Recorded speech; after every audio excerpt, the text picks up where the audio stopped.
Welcome, and we'll start, of course, with our bracha. Baruch atah Adonai Eloheinu, melech haolam, asher kitshanu b'mitzvotav v'tzivanu la'asok b'divrei Torah. And here we are with the very last parsha of the Torah, Vezot habracha. This is the blessing right over here. And again, just like last week, which was written in poetry, in a poetic form, this also is written in a poetic form, and that always creates greater challenges in terms of understanding and interpretation. Sometimes because of the syntax of the Hebrew, sometimes because of the vocabulary being used.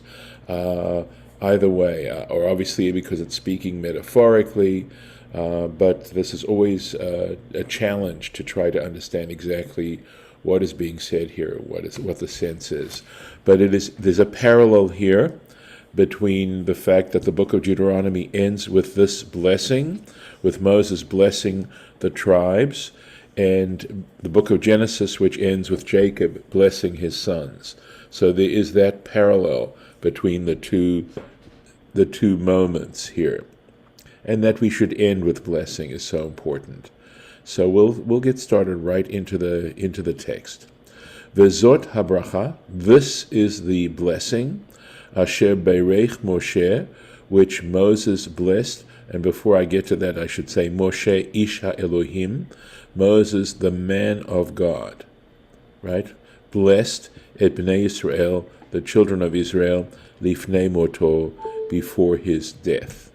And of course, Rashi jumps out and says, what is the necessity for these two words, lifnei moto? Why, what is it adding to the sentence? Because the whole point is it could have read, this is the blessing which Moses blessed the children of Israel, period. And then go on. What's the purpose of those two words? So we're going to take a look. So, Vezot habracha, so that's just a reference to what the parsha that he's referring to. He's not actually commenting on these words. Here are the words he's commenting on. Lifnei moto, samuch lemitato, close to his death, close to his departure.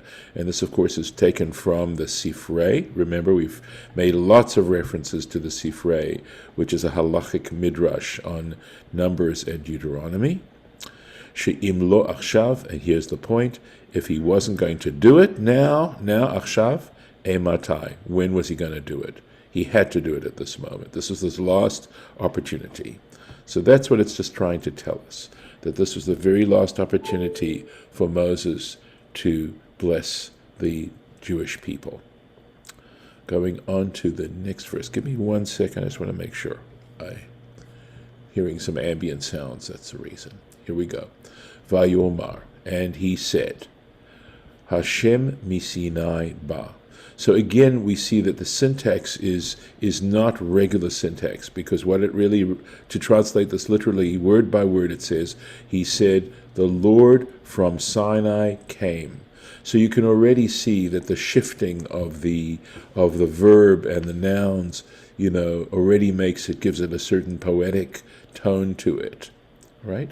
So the Lord from Sinai came, v'zarach me seir lamor, and shone from Seir to them. Now, lamo is also a poetic form of the word lahem. It may be a more ancient form of it, but lamo is definitely a poetic form of to them. Okay? Came, and he shone from Seir to them. Hofia, he appeared, Mehar Paran, from Mount Paran. Va'ata, and he came, me rivavot. Now it sounds, because these me and me up here, mi seir, mi sinai, you might think that it means from, that's a preposition. Rashi explains that this is not a me meaning from, but me rivavot, okay, means some of, came with some of the myriads. Rivava is 10,000, a myriad. Kadesh, so Kodesh, holy myriads. And came So this is the way Rashi is going to translate it. And came with holy myriads, mimino, from his right hand, Eish dat lamo. So the note here says that we're supposed to read this as Eish dot, right? A fiery, Eish, fire, dot, law, to them. A fiery law to them. Lamo, there's that word, lamo again. So we'll take a look at the Rashi, and then we'll take a look at the Torah Temimah this morning. So let's take a look here where it starts, where the Rashi starts. Here we go. Vayomer Hashem miSinai ba, right? He said that, and he said, the Lord from Sinai came. And again in the Sifrei, right? This is Ibid, Sham, there. Patach tchila b'shivcho shel machom. So he began, first of all, with praise of the Holy One, of God. V'achar kach, and after that, patach b'tzorchehem shel Yisrael. And after that, he began with the needs of the Jewish people of Israel. Uveshevach shepatach bo, and with the praise with which he began, in other words, in praising God, yesh bo haskarat zechut lYisrael. There is, within that praise of God, there is a mention of the merit of the Jewish people. V'chol ze derech ritzuihu. And he says, all of this introduction is by means of appeasement. That, in other words, here we go, he'll explain what kind of appeasement he's talking about. Klomar, that is to say, ki daihem elu, that these ones are worthy. These ones are worthy, shetachul aleihem bracha, that the blessing should come upon them, that the blessing should fall upon them.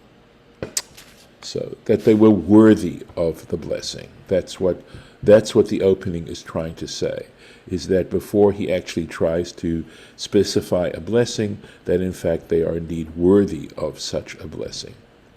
miSinai ba, from Sinai came. Yatsa likratam, this is God went to greet them. Kesheba'u lehityatzev betachtit ha'ar, when they came to stand at the bottom, at the foot of the mountain. Kechatan, just like a groom, a bridegroom, hayotze lahakbil pnei kala, who goes out to greet the bride. Shenet, so that you have this picture of God coming, that Mount Sinai and the giving of the Ten Commandments.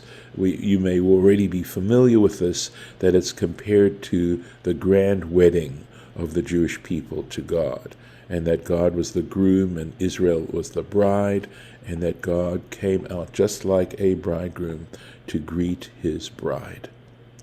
Shenemar, how does he know this? Because it states in Exodus chapter 19, Likrat ha'Elohim, to greet the God. Excuse me, one. What happened? Okay. Thank you. Lamadnu. So we learn from this because it says Likrat ha'Elohim. Lamadnu sheyatsa kenegdam. So because it says Likrat, right, to welcome, something like that, before God, we learn from this that God went out to meet them, kenegdam. V'zarach meseir lamo, and he shone from Seir upon them, or to them. And this again is from the Sifrei, and you may be familiar with this somewhat famous midrash, Shepatach livnei Esav, because initially he approached the children of Esau, sheyikablu et haTorah, that they should accept the Torah. He offered the Torah to the descendants of Esau, velo ratzu, but they declined. They didn't want it. Hophia, that is, he appeared, lahem, to them, mehar paran, from the mount of Paran, And this is an example of Shahalach Sham, that is, that God went there, Upatach Livnei Yishmael, and he offered it to the children of Yishmael, Sheyikabluhu, that they should accept the Torah, Velo Ratzu, but they did not desire to accept the Torah. V'ata, and he came to Israel, now he came to the Jewish people. And here, Me Rivavot Kodesh, and it sounds like it's a place, okay, but it isn't. He explains it, V'imo, and with him, that is with God, Miktzat, a few, Rivavot Malachei Kodesh, of the myriads of the holy angels. V'lo kulam, not all of them, v'lo rubam, nor the majority of them, v'lo kederech, and not in the manner of basar vadam, human beings, mortals, shemar'eh kol kavod oshro, because people, human beings, tend to show everything they've got, all of their wealth. Okay, that a human being tends to show his entire wealth, v'tifarto, and his glory, b'yom chupato, on the day of his wedding. So apparently that is a day when, typically at a wedding where you sort of have lavish receptions, etc. And that's when you show and you spend all your money and stuff like that. And that's a human way. But with God, it is a little bit more modest. Eish dot, remember, it's one word here, but it's supposed to be understood as two words. Shahaitak tuva me'az, okay, lefanav, because originally it was written before him, that is before God, be'esh shchora, with black fire, al gabe esh levana, on white fire. So that's clearly metaphoric, and it is interesting. I mean, that's sort of something to wonder exactly what is this metaphor trying to tell us, right? So we have to consider, what is fire metaphoric, what's a metaphor for. So, I mean, clearly fire burns, but fire also transforms. That's essentially what fire does. It creates a reaction of some kind. And I think also that fire is so powerful, too. And I think that that's perhaps some of the idea of just how powerful the Torah really is.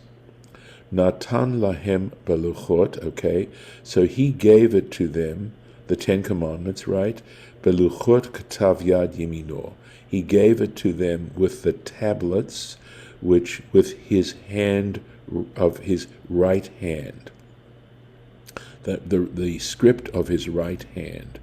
So, in some ways it's saying that the Torah is almost, it's so powerful, hard to be able to absorb, just like fire is just so hard to absorb, and yet God gave it to them with his own personal autograph, right? The Ten Commandments. Davar acher, a different interpretation. Esh dat, he says this word, fiery law. Ke, I think this is ke. It's hard. Obviously, this is very difficult. I think it's ketargumo, believe it or not. I think he's saying like the Targum, like the Aramaic translation. Shenatna lahem, that he gave it to them, mitoch, from the midst of a fire. And of course, if you go back to Exodus and read back there in Exodus chapters 19 and 20, which is about the giving of the Ten Commandments, you read about how the mountain was ablaze and stuff like that. So again, if fire is transformative, then there's a fabulous metaphor as to how transforming Torah is, that fire can actually transform your life. So I'm in a sense going out on a limb here, but at least playing around. And I think one's supposed to do this. That is, in fact, what we want you to do, is to, in your own mind, play around with these concepts and see what you come up with. So we'll take a quick look at the Torah Temimah here. V'zarach miseir. He's going to, of course, now riff on that famous midrash about how God offered the Torah to other nations. Okay, and he's going to explain why. What's the point of that midrash? Uchetiv v'hofia mahar paran. And in addition, it's written and appeared from Mount Paran. Ma ba'e b'sa'ir uma ba'e b'faran. What's it trying to say, right? Or what's the need to mention Seir, and what's the need to mention Paran? What's the point? What is the point? Amar Rabbi Yochanan, said Rabbi Yochanan, Melamed, this teaches Shehechazira HaKadosh Baruch Hu La Torah Al Kol Uma V'Lashon, that the Holy One, blessed be He, offered the Torah to every nation, every language. V'lo kibluha, but they did not accept it. Ad sheba Yisrael v'kibluha, until He came to the Jewish people and they accepted the Torah. So I'll go ahead and. Golda, you should just speak up. I saw your note. I think it's lovely. So Golda said maybe the fire metaphor is got to do with a spark of knowledge, if I'm quoting you correctly, Golda. Yep. I was just thinking, that aha moment, Yeah. where you, Yep. Right. Nice. Or what I wrote in my notes was knowledge from fire, but that doesn't make as much sense as what I just wrote to you. So I'm going to erase that, fix it. Yeah, I also honestly like, of course, the fact that fire is transforming, that it's essentially used to create transformation. So, anyway. Always. Yeah, go ahead. Isn't that what happened at Sinai?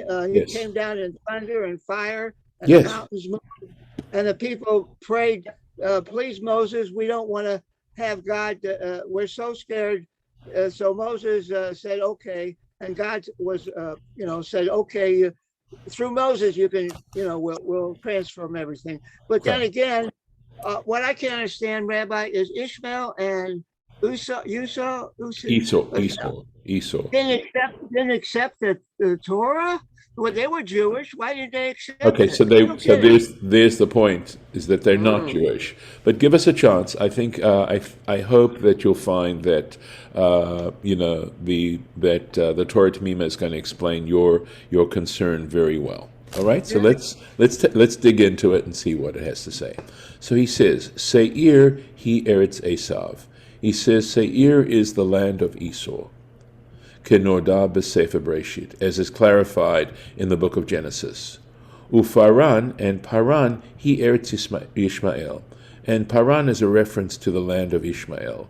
Kemoshe katav b'Parshat Lech, as is written in the Parsha of Lech Lecha, back in Genesis.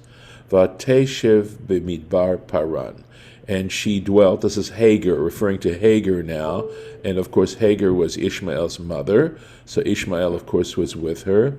She dwelt in the wilderness of Paran. Veyesh laha'ir, and one can note, shepatach b'shtei umot, that he begins with these two nations, vesiem, and he ends, this is Rabbi Yochanan, ends, shechazar al kol uma v'lashon, that in fact he started with these two specific nations, and then he offered the Torah to every single nation, every other nation. Ve'ein lomar, okay, and you can't say de makor kol ha'umot hem me'esav v'Yishmael, and you can't say that all the other nations were descendant from, that their source was Esau and Ishmael. They come from different places. So that's not the reason he offered it to Esav and Ishmael, is because they were the ultimate sources of every other nation. That's not the reason. The imkain, because if that were the case, lo hava le lomar shechazar al kol uma v'lashon. Because if in fact Esau and Ishmael were the source of all the other nations, he wouldn't have to mention any other nations. They're the source. If he gives it to them, then he's given it to all of them anyway. So you wouldn't need to say that he had to go and offer it to every nation and tongue. ela al Esav Yishmael, just Esau and Ishmael, that would have been enough. V'gam be'emet, and in fact, truthfully, harbe umot heim levad Esav Ishmael. There are lots of other nations apart from Esau and Ishmael. Kagon Ammon, like Ammon, Umoav and Moav, v'iyen v'sifrei kan. And he says, check it out in the Sifrei in reference to this particular verse. Rabbi, why does the people say that we're the chosen people? We're not the chosen people. We accepted the Torah. The other nations didn't.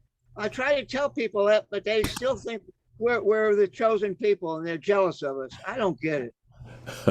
Well, I don't know how seriously people take that kind of thing these days anyway, whether they're Jews or non-Jews, okay? Generally speaking, I mean, this concept of chosenness definitely comes from the Bible, comes from the Torah. And you know, there's this famous statement, I can't think of who said, I don't know if it was G.K. Chesterton, who once said, how odd of God to choose the Jews. And then the response is, it wasn't odd, the Jews chose God. So, you know, again, my understanding, if there's any merit to this idea of chosenness, it's responsibility.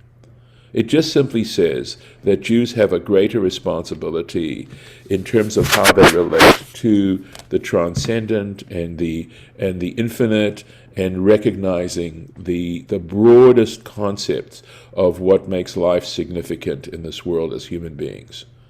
And that in our tradition we have that. But the truth is, I feel there's such tremendous value to you know, other religions as well, and I've learned from those other religions to the extent that I'm familiar to some, you know, with those other religions. And my sense is that Judaism is the one I was invited to do, you know, to try to practice and to try to understand. And clearly within Judaism there is so much tremendous value, and it is absolutely incredible. But, you know, it's this little statement, chosenness, carries with it a lot of other ideas, you know, that are worth thinking about. But it doesn't necessarily mean privileged. And usually people think of chosenness as meaning privileged. And I'm not saying they aren't privileged. If there's a privilege, it's the fact that we do have this Torah to study, which is so profound and has so much to it and adds so much value to life.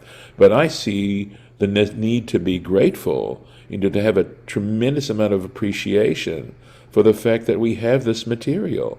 Not because we're so much better. In fact, that kind of stuff is stated quite clearly in Deuteronomy.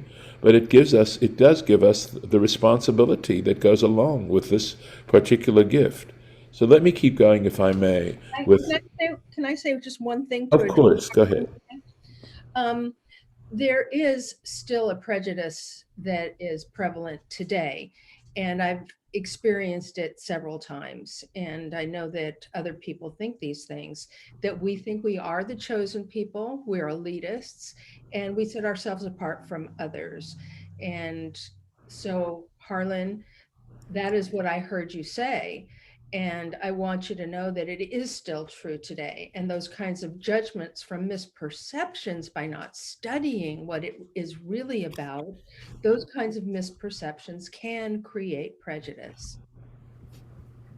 Absolutely. Yeah. No, thanks, Lisa. I really do appreciate what you just said. Yeah, I agree. Anyway. And there's also the lumping of all the different sects and movements into one big blob of ultra orthodox, just like people do with people who are of Arab descent and may or may not be Muslims, or may or may not be ultra orthodox Muslims. Yes, it's Golda. It's that mysterious they, quote, exactly. Quote. Yes. Let me keep going, if I may. V'yesh lomar, and one could say, de ein hachinami, okay, de bevadai. All right, so, you know, I'm trying to think. So, hachinami generally means, that it should in fact be just Esav and Yishmael, and we shouldn't mention the others. Okay, that's my understanding of this particular expression here.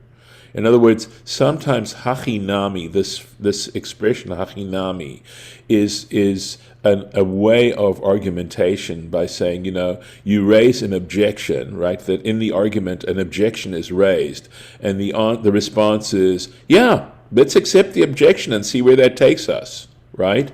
So, or in fact, you're right. That's in fact what it really means. When it depends on the nature of the objection, right? So it's a way of argumenting, of arguing out something. So I think that what he's saying here is that that you shouldn't say, well, they should have just mentioned Esau and Ishmael, right? And that's they mention it here, and that's all they meant. Right? They didn't mean the other nations as well. Okay. That the other nations weren't offered the Torah. So you can't say that. Why? Because clearly, hechazira al kol ha'umot, that in fact God did offer the Torah to all the nations. And why do we say that? Here's the reason.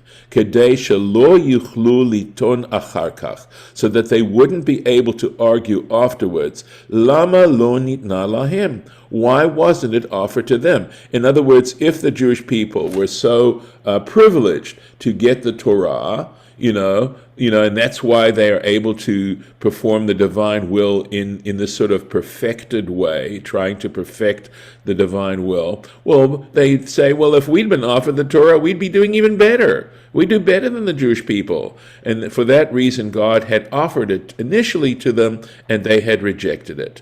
Now, what he doesn't tell you here is that in the Midrash itself, it tells you, and this is to me a very profound moment in the Midrash. Let me get to this place anyway. So, okay.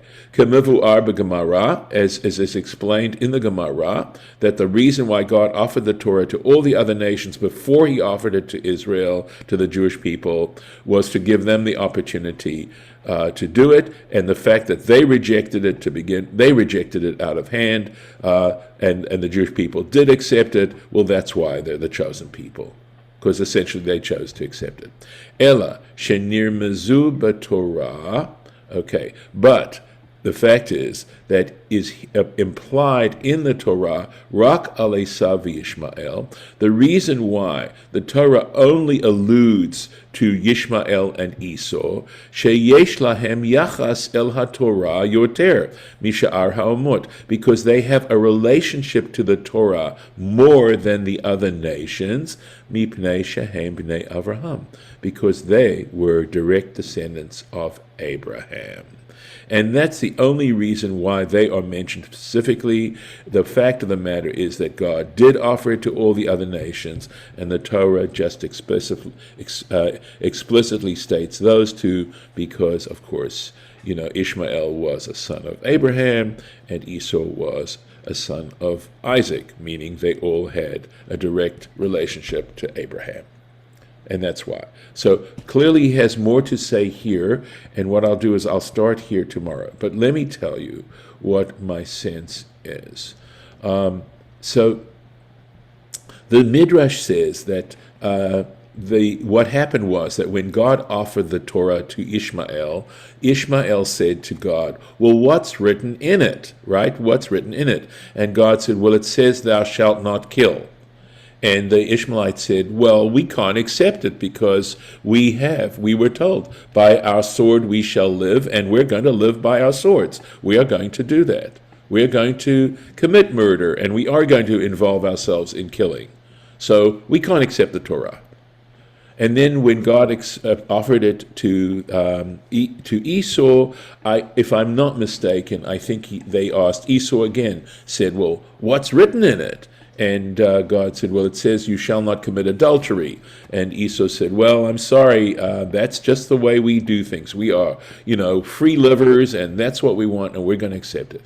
So my sense of the course is this, that there's a very profound statement being said here about whether or not one accepts the Torah. And of course, we all have, right? There are cultural norms, and there are cultural behaviors, And if you put those cultural behaviors before the Torah, in front of the Torah, then you're not going to accept the Torah. And that's really what this Midrash is saying, that makes it very contemporary. So to what degree are we willing to allow the Torah to dictate to us and to say to us what our values are to be, as opposed to our cultural values and where we put them in front of the Torah? So with that, I'm going to end the lesson today and welcome your comments before I turn off. I'm going to stop the share and give you a chance to comment a little bit before I stop This the is recording. sort of off the subject, but you brought it up. Thou shalt not kill. Yes. I always remind people that it's really murder because, Correct. right. And the same thing with stealing. I say, no, that means kidnapping. Right. It's stealing a person, not Right. a thing. Right. Right. And that may have been, by the way, the people Esau get thing. confused with that. Well, why is that a big deal thing? Because a person is changed Right. forever after that. That person is never the same after being kidnapped. Which I got from Pearl Barrow 1,000 years ago. Right. No, that's great. No, the reason why is because they look at the Ten Commandments and say that those are all capital offenses. Right. So stealing is not a capital offense unless we're talking about stealing a person. That's a capital offense. And that's how they understand thou shalt not steal as meaning thou shalt not kidnap. Right. That's right. That's how I try to tell that, remind people outside the community and sometimes inside the community. When I teach, when I was teaching, I always make sure that was, it's not like, stealing a pencil. It's not the same. Right. Well, but even so, it doesn't mean that stealing pencils is okay. Lisa, did you No, want of to say course something? not. But it's a different type of offense. Right. It's down in there with coveting. It's not a capital. Right. Yeah. Lisa, did you want to? Rabbi, Yeah, sorry. did the other religions accept the Ten Commandments? I wonder how many accepted the Ten They do. Commandments. They do. Oh, I okay. think that many other religions do actually accept the Ten Commandments. Lisa, did you want to say something? I'm sorry. I know you were trying to. I thought you were trying to say something. That's okay. When I really want to get in there, I just keep talking and going. Remember, every once in a while I go, wait. So, I love the spirited discussion. But I'm learning so much because, Golda, I did not know that. It's perfect because Yes, it is. to steal a person, not to just Yes. shall not steal. Yes. There's so much guilt put on people for misunderstanding certain laws. Right. Well, because they're not always taught things correctly, and the people who are teaching them may not have been taught correctly. Right. So it's generations of misinformation. I'm a product of that exact type of teaching and learning. So I turned away from it and, didn't spend much time in school when I was younger. Let's just put it that way. Well, you don't get into this part until you get to post-bar bat mitzvah. You really can't until the kids can really understand it. So a lot of people tend to drop out before you get to the good stuff. The sex, drugs, and rock and roll. It's kind of how I would teach that. And the real story of Hanukkah and a lot of other things. Like, this is the stuff you don't know. And it's good stuff. You just can't get to it. Let me stop the recording and just thank those who have been following us to this point. So.